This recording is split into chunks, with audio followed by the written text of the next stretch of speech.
días y bienvenidos a Cantabria por la mañana en este viernes 23 de febrero. Con el frío que hace, yo les animo a que se queden con nosotros a lo largo de todo este programa que sin duda les va a encantar. Como es habitual, los viernes comenzamos haciendo un repaso a algunos de los asuntos que han sido noticia en la región. Para ello nos acompañan Fernando Pérez, muy buenos días. Hola, Lucía, Carlos Magdalena, Hola, muy muy buenos días. Como decimos, hace mucho frío, Sí. así que vamos a ir calentando motores. Vamos a empezar hablando de la industria. Hemos tenido unos resultados muy positivos para la región, en concreto 11,7 en ventas en 2017 y 9,3% hemos aumentado en pedidos. ¿Qué valoración hacemos de estos resultados que, desde mi punto de vista, muy positivos? Pues, si me permites, inicio yo un poquitín. Recordamos, perdona Carlos, a los espectadores del programa los 3 minutos de tiempo que tenemos. Ah, sí, se me había olvidado los 3 minutos. Como los me 3 bien. minutos, para Bien. ello, cuando quieras. Yo lo que veo es que no debemos sorprendernos de este resultado tan magnífico,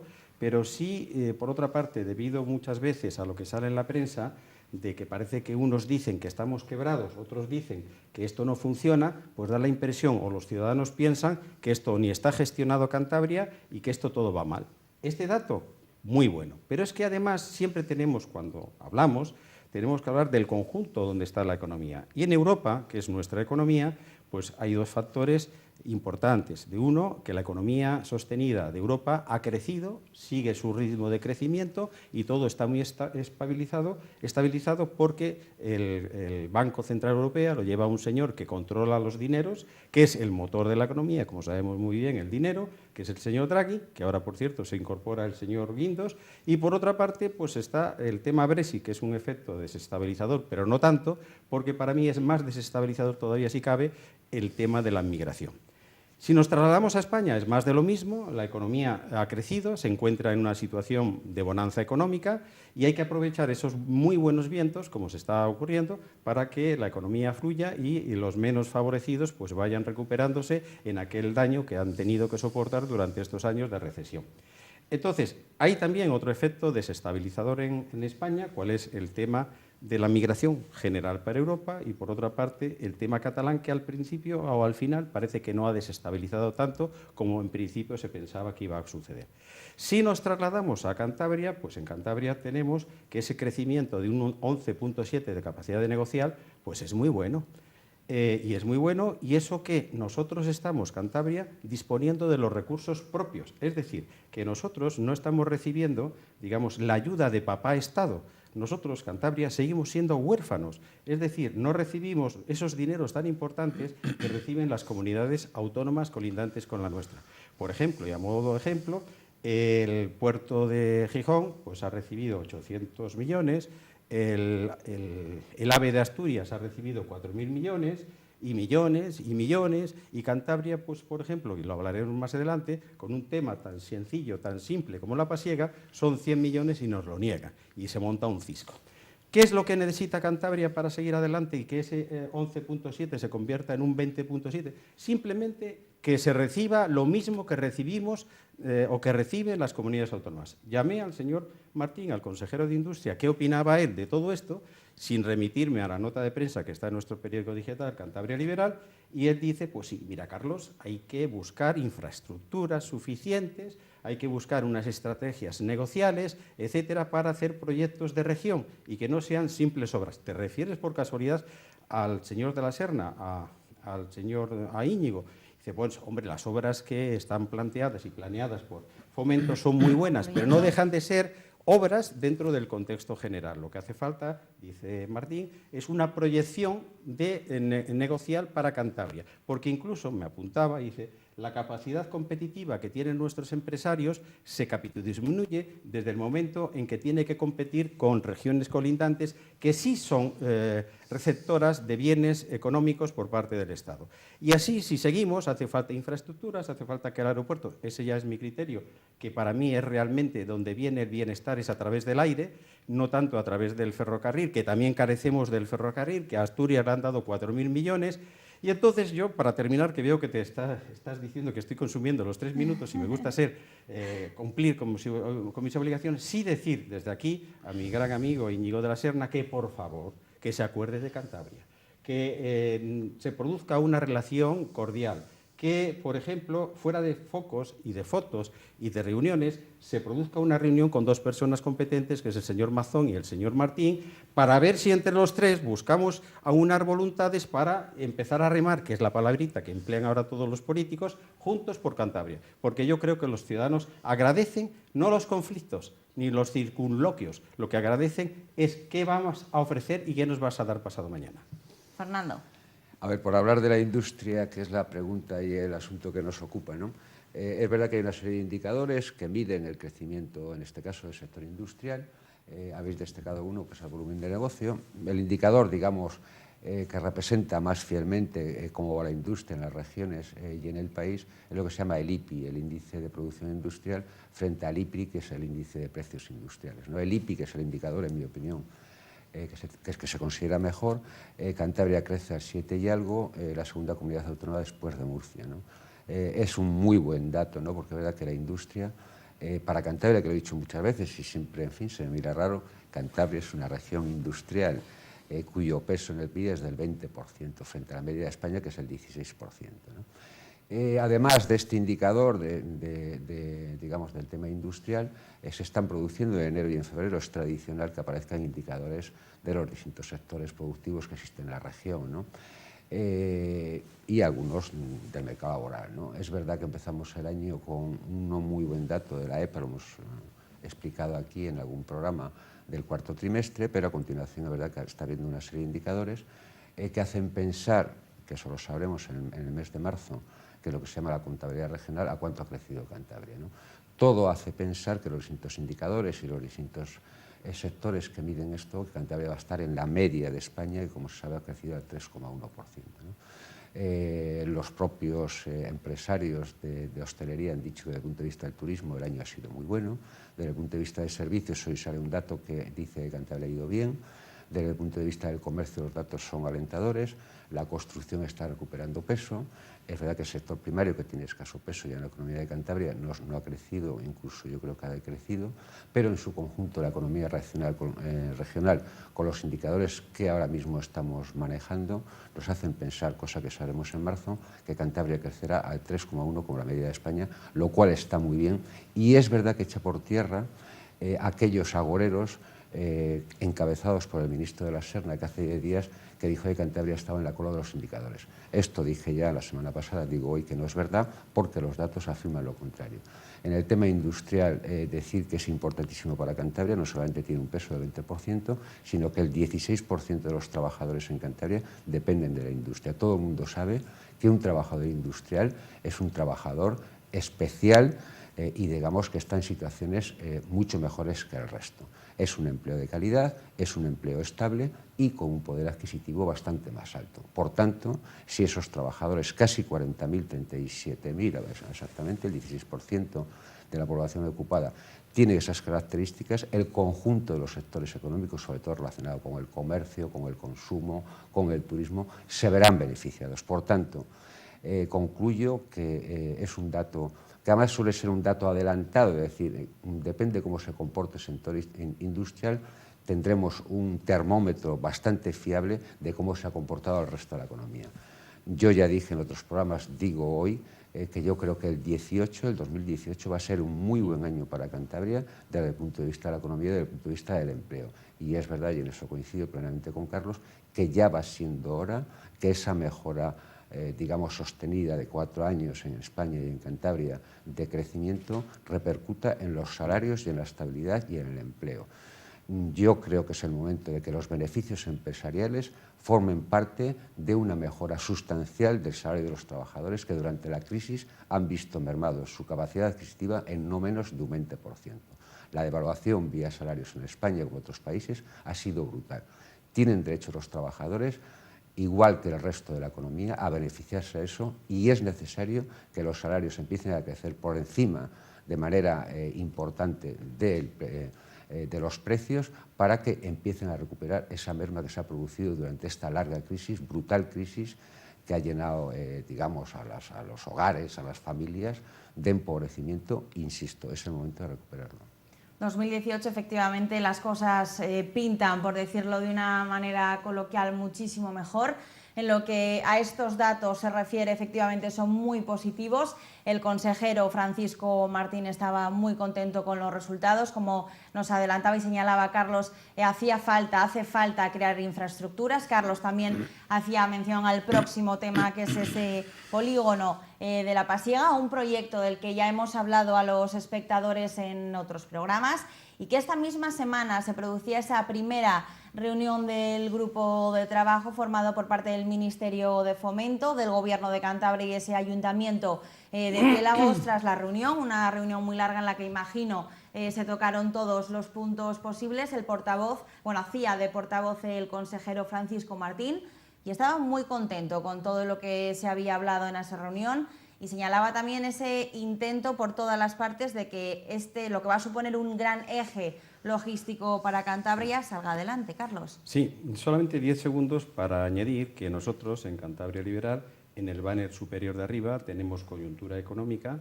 que es del Banco Santander, el indicador Santander, y que ahí se ve clarísimamente el crecimiento de Cantabria, 2.6, el ideal del 3.1, y que en definitiva pueden tener toda la información sobre el crecimiento, que además puede producirse, como dice Fernando, un recrecimiento durante este año 2000. Estamos en una situación muy buena, solamente necesitamos los apoyos necesarios exteriores por parte del Estado.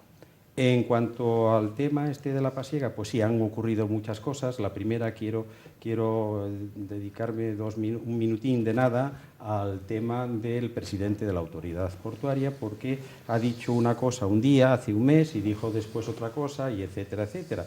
Y ya saben ustedes ese dicho famoso latino que dice excusatio non petita, accusatio manifesta. ¿Qué quiere decir, Sergio Fernando? Es decir, que se puso la venda antes del problemilla que había. ¿Quién es un presidente de la autoridad portuaria? Pues un presidente de la autoridad portuaria es un señor que cada legislatura nombra el equipo ganador y le coloca de presidente de la autoridad. Luego, entonces, el empleador es el Gobierno de Cantabria. Eso no quiere decir que es una propuesta que hace el Gobierno de Cantabria que tiene que ser ratificada por el Ministerio de Fomento, que en realidad es el pagador. El empleador inicial es el Gobierno de Cantabria, pero el pagador y el dependiente del presidente pues es el Fomento.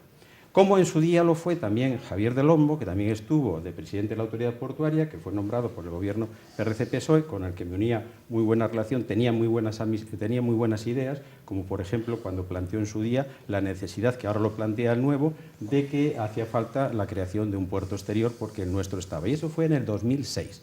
Después llegó el presidente de la autoridad portuaria, Martínez Sieso, más conocido por no hacer nada. O, como dije yo un día en Cantabria Liberal, que los chicos que hacen vela en la rampa del CEAR pues se caían porque estaban todas las piedras rotas. Y entonces yo le insistí mucho desde Cantabria Liberal que por favor mandase a Otelo y a Pepe y a Goteras que fuesen allí y limpiasen las rampas, porque se iban a romper el crisma los críos. Al final les mandó a Pepe Goteras y sigue estropeado. A ver si nuevo, desde aquí le digo, que mande a alguien para que arregle las rampas de los chicos de la vela. Bueno, es un inciso. Entonces, ¿qué ha ocurrido? Que este presidente de la autoridad portuaria, que fue nombrado, para mí se ha visto traspuesto. Es decir, inicialmente dijo de que La Pasiega era un polígono estratégico para el puerto o muy importante para el puerto y también evidentemente para Cantabria como caballo jinete, y después le dijo el señor, mi amigo Íñigo de la Serna, que no era de eso, que era de otra manera, que era igual pero era parecido.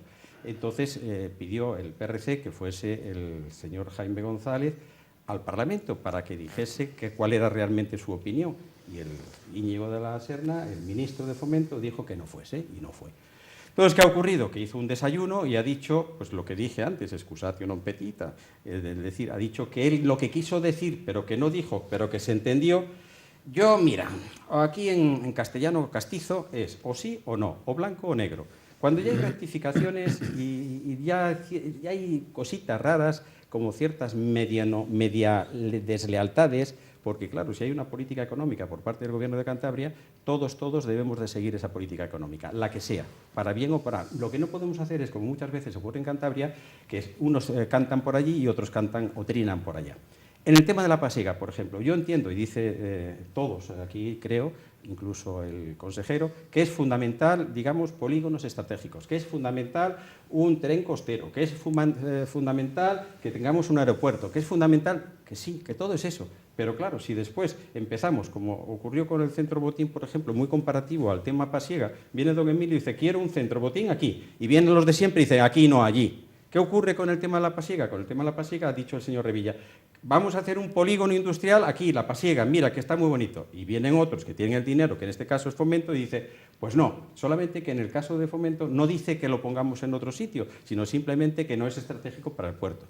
Bueno, que no lo va a promover, que lo que quiere Cantabria es dinero, lo que quiere es dinero para iniciar infraestructuras fundamentales suficientes para conseguir de pasado futuro o de futuro inmediato el progreso y el bienestar de los ciudadanos de Santander.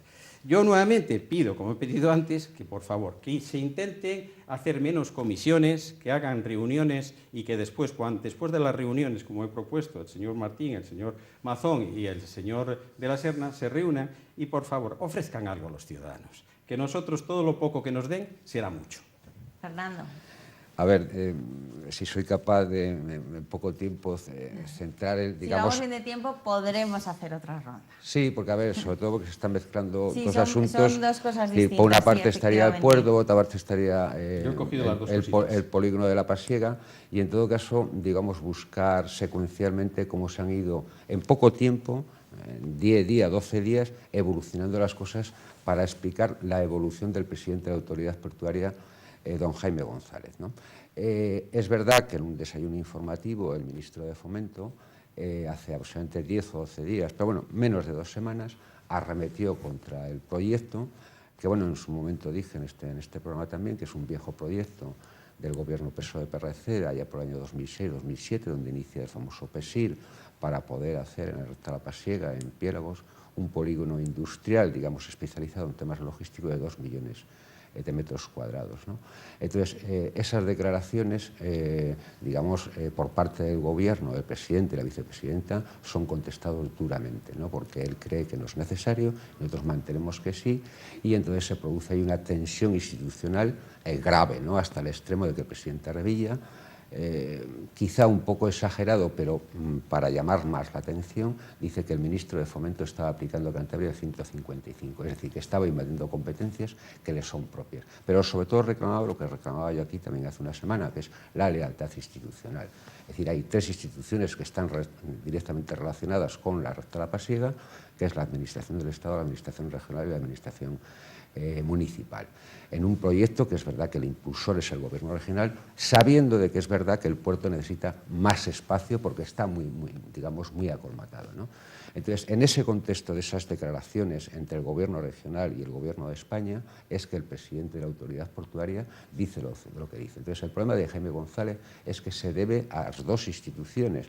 Le elige la comunidad autónoma, pero es verdad que su presupuesto cuelga del Ministerio de Fomento. Entonces yo creo que no debemos meter en este rifirrafe al presidente de la Autoridad Portuaria. En todo caso, debe sustanciarse en el ámbito de lo estrictamente político, que es un debate entre el Gobierno de España y el Gobierno regional.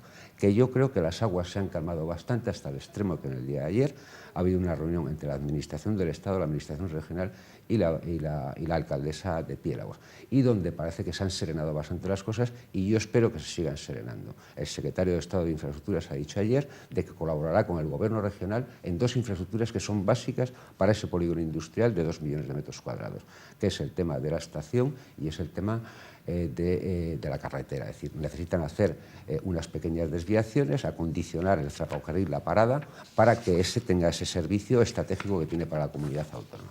Y en ese contexto, el presidente de la Autoridad Portuaria, digamos, se ha moldado a ese clima de serenidad y de sosiego. Por tanto, las declaraciones de Jaime González, que es un magnífico presidente de la Autoridad Portuaria, me voy a permitir solamente hacer 4 citas respecto de lo que puede ser un pequeño balance de su actuación en la Autoridad Portuaria.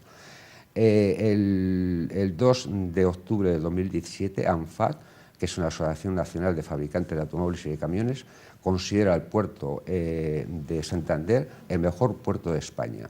El 16 de enero de este año, el presidente de la Autoridad Portuaria, Jaime González, consigue en un, digamos, disputa importante con Bilbao y con Gijón en la conexión marítima con Cork, con Irlanda. El 25 de enero hace un balance de las toneladas que han pasado por el puerto de Santander y nos dice que han pasado 5,5 millones de toneladas, aproximando a 6, que es el máximo que en la historia de Cantabria ha habido, con un crecimiento de más de 800.000 toneladas con respecto al 2016. Y el 20 del 2, es decir, hace escasamente unos días, Santander, considerado por un Consejo Marítimo Internacional el mejor puerto del mundo en el tráfico de graneles. Entonces, a ver, estas son cosas que yo creo que hay que valorar del presidente de la Autoridad Portuaria, Jaime González. Es un magnífico gestor, como lo pone de manifiesto, y es verdad que en el tema del debate más político ha tenido una posición templada e inteligente, y yo mido a las personas por ambas cosas, por ser templados y por ser inteligentes. Y por fin, con el tema de la recta pasiega, decir que lo más importante después de este gran debate que ha habido, que ha consumido, en fin, muchos, digamos, periódicos, digitales, etcétera, parece que la cosa se serena porque la colaboración institucional del Gobierno de España y del Gobierno regional, juntamente con el Ayuntamiento, va a ser posible, y yo creo sinceramente que el ministro Íñigo de la Serna va a colaborar más con ese polígono industrial que necesita de una inversión inmediata para las infraestructuras y la compra de los terrenos de aproximadamente 80 millones, pero que en el conjunto de su desarrollo se necesitarán del orden de 250 millones. Y necesitamos, como expliqué en su momento, que el puerto se quede con una parte importante de esos terrenos, porque a 13 kilómetros del puerto sería una infraestructura que le daría profundidad al puerto, cosa que ahora no tiene, ¿no? Y porque además, dice el presidente de la Autoridad Portuaria, Amazon, Lidl, una serie de empresas están muy atentas para, si desarrollamos ese polígono, residenciarse. No hay que olvidar que al lado de la recta de la Pasiega, la plataforma logística para el norte de España de Carrefour ocupa 60.000 metros cuadrados. Decía el otro día que Lupa va a hacer una plataforma logística aquí enfrente de la bahía de 30.000 metros cuadrados. Pone de manifiesto aquello que yo dije, y es que una de las grandes ventajas competitivas que tiene Cantabria es estar en el centro de la cornisa, y por tanto la apuesta geoestratégica por convertir a Cantabria en su conjunto y especializar alguna de las partes en un espacio logístico nos va la vida en ello. Y por tanto, bienvenida a la templanza, bienvenida a la inteligencia, bienvenida a la política para que este gran proyecto para Cantabria, que tiene que ver con lo que decíamos antes de la industria, lleve a fin su cometido, porque yo creo que eso sería muy bueno. Y yo estoy convencido que en el año 2018 también este proyecto saldrá adelante. Sin duda alguna continuaremos hablando de este proyecto del polígono de la Pasiega, que efectivamente es magnífico y la idea es buenísima para Cantabria, y realmente nos hace falta la creación de infraestructuras para que todo poco a poco funcione como es debido. Vamos a dar un salto, vamos a dejar la región a un lado y así en un momento nos vamos a ir hasta Cataluña. Cataluña sigue siendo noticia ya desde hace muchísimos meses, esto es una película bien larga. Ahora estamos en esa búsqueda de presidente que está un poquito complicada, Carlos. Pues sí, yo creo que está complicada, y además está complicada mucho y no tanto. Es decir, poco a poco los palos van saliendo de la cestita y se van marchando. Ahora el ridículo sigue haciéndolo una chica antisistema que ha dejado curiosamente los trapos con los que acudía al Parlamento, y ahora se ha puesto un look muy bonito, que yo la veo muy guapa ahora, entonces se ha marchado tranquilamente a Suiza. No se ha ido a Venezuela, porque claro, ella es admiradora del Madero, y no sé cómo se llama, del Maduro, que le llaman Madero, y entonces ha ido a Suiza. O sea que, oye, está bien, donde dicen que están las mayores cuentas corrientes, etcétera. No ha ido a Venezuela. El señor Puigdemont sigue en su mansión de Waterloo, está intentando por todos los medios conseguir una fundación para la que le paguen su vidorra.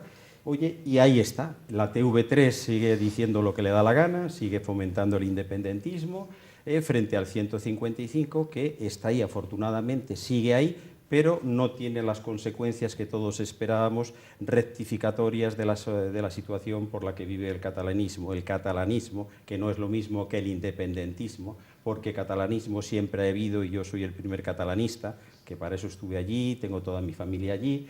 Entonces, allí sigue existiendo una confrontación muy fuerte, porque los bolos siguen pinados en las mismas situaciones, afortunadamente. Aglutina ahora ciudadanos allí, en Cataluña, un movimiento muy fuerte regeneracional, no de españolismo, sino de ciudadanía, simplemente. Y tenemos ahora pues, la elección del presidente del Parlamento. Está el señor Torrens, me parece, que intentando nombrar un... Y ahí es donde vengo yo, porque yo creo que es una nueva opinión, que creo que no la habéis visto por ahí, que yo creo que se está cometiendo un fraude de ley en la elección del presidente de Cataluña. Y digo más, el señor presidente del Parlamento, en su día, tenía que haber celebrado la sesión de investidura. Y no se celebró la sesión de investidura porque el Constitucional dijo que no procedía el nombramiento o elección del señor Puigdemont vía satélite. Hasta ahí está bien. ¿Qué ocurre? Que es que hay una confusión, porque es que decía que no se tenía que producir, pero para que no se produzca en la intencionalidad del derecho finalista nuestro, se tiene que acudir a la sesión del investimiento del presidente, y nunca se procedió a ese investimiento. O sea, que se produjo la suspensión, pero es que lo que tenía que haberse producido es una investidura. Y si el señor Puigdemont, en virtud de lo que dijo el Constitucional, en esa investidura no podría ser investido, entonces el señor Torrent tenía que haber pedido otra vez una sesión de intercambio de opiniones con los portavoces de los grupos parlamentarios allí existentes y buscar un candidato. ¿Qué ha ocurrido? Lo que yo digo, que es un fraude de derecho lo que ha ocurrido allí, que no se ha producido nunca la sesión de investidura, y el Constitucional nunca prohibió la sesión de investidura. Dijo de forma cautelar que si se producía la sesión de investidura no se podría investir a este señor y de esa manera. Entonces, por eso creo que la situación en Cataluña sigue en una situación de deterioro total, en la que los principales actores lo que están buscando es su medre, están buscando sus dineros, buscarse la forma de su futuro, mientras Cataluña no funciona. O sí funciona, porque el sistema sigue funcionando, porque los funcionarios siguen trabajando y prácticamente sin la intervención, en definitiva, desde el poder central, porque son muy cuidadosos los del Partido Popular de hacer ejecución total y absoluta de lo que puede prevenir o tiene previsto el artículo 155, que es una ejecución de un artículo muy suave, de tal manera que no haga daño a nadie. Pero claro, esa suavidad lo que puede producir al final es un deterioro más de la situación, un basta ya, que hay que terminar con esta situación porque somos el hazmerreír de toda Europa y está desacreditando totalmente la imagen de España. Fernando. A ver, lo que está ocurriendo en Cataluña desde el punto de vista de que todavía no hay una propuesta para elegir al presidente de Cataluña, a ver, tampoco es tan radicalmente diferente lo que está pasando en Alemania. En Alemania hace 4 meses que ha habido elecciones y todavía no hay gobierno, por no hablar de lo que nos pasó en España en el año 2015-2016, donde nadie quería ser candidato y, por tanto, recordemos aquellas consultas del rey Felipe VI con Rajoy, que había sido la primera fuerza y no quiso presentarse. No se ha producido todavía un fraude de ley, porque si se hubiera producido un fraude de ley, los tribunales hubieran rápidamente intervenido. Lo que hace el presidente del Parlamento es aplazar la convocatoria para el debate de investidura, no suspender, que es matizadamente diferente. Y en ese periodo estamos, porque no depende del presidente del Parlamento, sino entre aquellas fuerzas políticas que son 3, Juntos por Cataluña, Esquerra Republicana y los de la CUP, que se pongan de acuerdo entre ellos para proponerle que haya quién decide que sea el candidato a ser presidente de la Comunidad Autónoma de Cataluña. Y en ese periodo estamos, ¿no? ¿Qué es lo que ha pasado? Primero, una aseveración. Es decir, va a haber presidente de la Comunidad Autónoma de Cataluña. Yo estoy convencido, el tiempo lo dirá. El problema es verdad que hay una fragmentación y hay un debate ya entre ellos, entre los independentistas. Es decir, no es los independentistas contra los constitucionalistas, el problema está localizado en ellos, donde están fragmentados.